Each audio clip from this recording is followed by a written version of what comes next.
त्रिनेत्री नामक 25वीं पुतली की कथा इस प्रकार है। राजा विक्रमादित्य अपनी प्रजा के सुख दुख का पता लगाने के लिए कभी कभी वेश बदलकर घूमा करते थे तथा खुद सारी समस्या का पता लगाकर निदान करते थे। उनके राज्य में एक दरिद्र ब्राह्मण और भाट रहते थे। वे दोनों अपना कष्ट अपने तक ही सीमित रखते हुए जीवन यापन कर रहे थे तथा कभी किसी के प्रति कोई शिकायत नहीं रखते थे। वे अपनी गरीबी को अपना प्रारब्ध समझकर सदा खुश रहते थे तथा सीमित आय से संतुष्ट थे। सब कुछ ठीक चल रहा था, मगर जब भाट की बेटी विवाह योग्य हुई तो भाट की पत्नी को उसके विवाह की चिंता सताने लगी। उसने अपने पति से कहा कि वह पुश्तैनी पेशे से जो कमा कर लाता है उससे दैनिक खर्च तो आराम से चल जाता है, मगर बेटी के विवाह के लिए कुछ भी नहीं बच पाता है। बेटी के विवाह में बहुत खर्च आता है, अतः उसे कोई और यत्न करना होगा। भाट ये सुनकर हंस पड़ा और कहने लगा कि बेटी उसे भगवान की इच्छा से प्राप्त हुई है, इसलिए उसके विवाह के लिए भगवान कोई रास्ता निकाल ही देंगे। अगर ऐसा नहीं होता तो हर दंपति को केवल पुत्र की ही प्राप्ति होती या कोई दंपति संतानहीन न रहते। सब ईश्वर की इच्छा से ही होता है।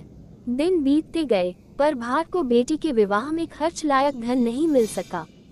उसकी पत्नी अब दुखी रहने लगी। भाट से उसका दुख नहीं देखा गया तो वह एक दिन धन इकट्ठा करने की नियत से निकल पड़ा। कई राज्यों का भ्रमण कर उसने सैकड़ों राज्याधिकारियों तथा बड़े बड़े सेठों को हंसाकर उनका मनोरंजन किया तथा उनकी प्रशंसा में गीत गाए। खुश होकर उन लोगों ने जो पुरस्कार दिए उससे बेटी के विवाह लायक धन हो गया। जब वह सारा धन लेकर लौट रहा था तो रास्ते में न जाने चोरों को कैसे उसके धन की भनक लग गई। उन्होंने सारा धन लूट लिया। वह जब लौटकर घर आया तो उसकी पत्नी को आशा थी कि वह ब्याह के लिए उचित धन लाया होगा।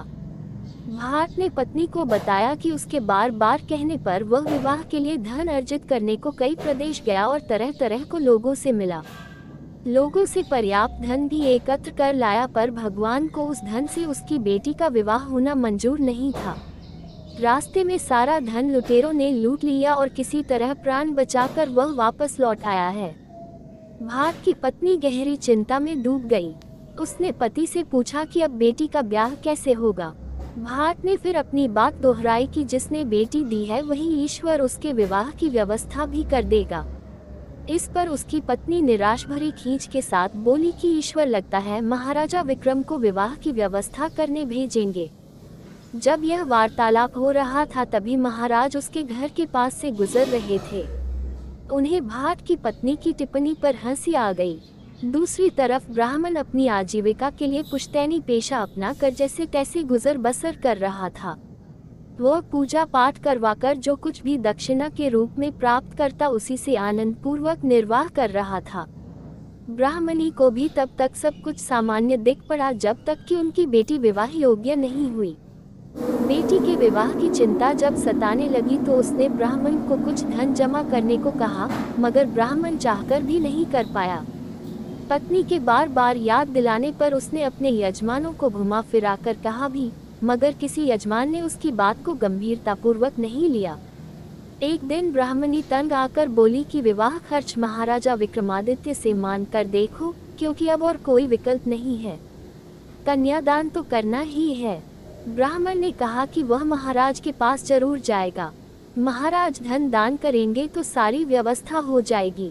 उसकी भी पत्नी के साथ पूरी बातचीत विक्रम ने सुन ली, क्योंकि उसी समय वे उसके घर के पास गुजर रहे थे। सुबह में उन्होंने सिपाहियों को भेजा और भाट तथा ब्राह्मण दोनों को दरबार में बुलवाया। विक्रमादित्य ने अपने हाथों से भाट को 10 लाख स्वर्ण मुद्राएं दान की। फिर ब्राह्मण को राजकोष से कुछ 100 मुद्राएं दिलवा दी। वे दोनों अति प्रसन्न हो वहां से विदा हो गए। जब वे चले गए तो एक दरबारी ने महाराज से कुछ कहने की अनुमति मांगी। उसने जिज्ञासा की कि भाट और ब्राह्मण दोनों कन्यादान के लिए धन चाहते थे तो महाराज ने पक्षपात क्यों किया। भाट को 10 लाख और ब्राह्मण को सिर्फ कुछ 100 स्वर्ण मुद्राएं क्यों दी। विक्रम ने जवाब दिया कि भाट धन के लिए उनके आश्रय पर नहीं बैठा था, वो ईश्वर से आस लगाए बैठा था। ईश्वर लोगों को कुछ भी दे सकते हैं, इसलिए उन्होंने उसे ईश्वर का प्रतिनिधि बनकर अप्रत्याशित दान दिया, जबकि ब्राह्मण कुलीन वंश का होते हुए भी ईश्वर में पूरी आस्था नहीं रखता था। वह उनसे सहायता की अपेक्षा रखता था। राजा भी आम मनुष्य है, ईश्वर का स्थान नहीं ले तथा उन्होंने उसे उतना ही धन दिया जितने में विवाह अच्छी तरह संपन्न हो जाए। राजा का ऐसा गूढ़ उत्तर सुनकर दरबारी ने मन ही मन उनकी प्रशंसा की तथा चुप हो गया।